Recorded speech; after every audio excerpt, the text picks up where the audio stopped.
the Source VR mod team is back with episode 1, the partial sequel to Half-Life 2, and I was lucky enough to get early access.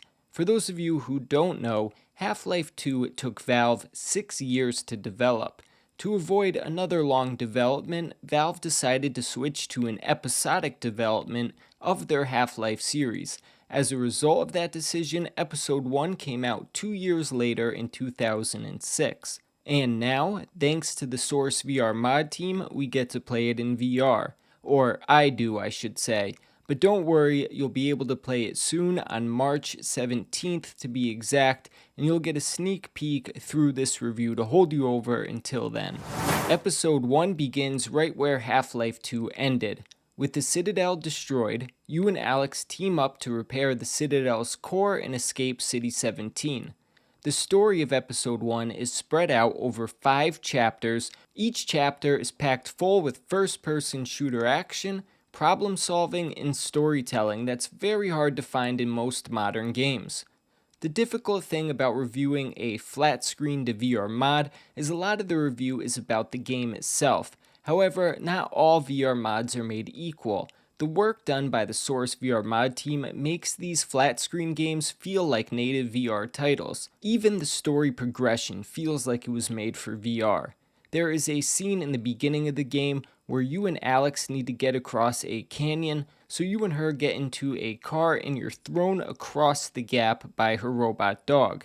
Experiencing stuff like that makes you fall in love with VR all over again. Most people think of mechanics as standard play options, like the ability to choose your movement style or dominant hand. While this mod does have those options as well as lots more, game mechanics go deeper than that. For example, these creatures are known as antlions and they come out of the ground. While being attacked by a horde of them, I had the idea to place a car over the hole they were coming out of using the gravity gun. That worked and made it so the game could progress. Because that action affected the gameplay, it would be considered a mechanic. My point is, there are countless mechanics just like that in episode 1, and each one I've come across works perfectly in VR. The combat difficulty can be changed in the settings menu, but as far as puzzles go, more or less you're on your own. It's not even really accurate to call them puzzles, they're more just problems that need to be solved in order to continue on with the story. Solving them usually takes outside-the-box thinking and a good sense of your surroundings.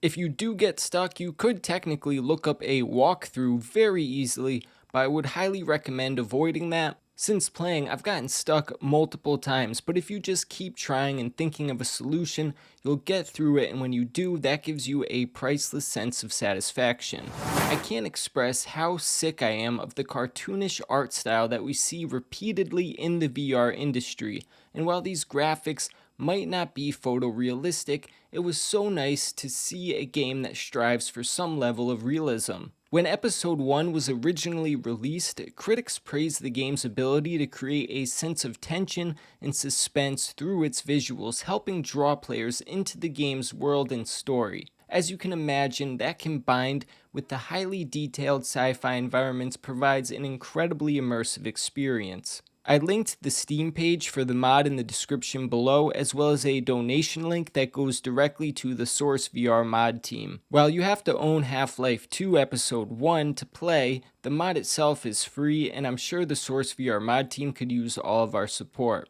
Lastly, while the specific date is not confirmed, Episode 2 will be releasing shortly after Episode 1, hopefully in early April. So make sure to subscribe to stay updated on that as well as everything else VR. Thank you so much for watching, and until next time, this is Andy's VR Reviews.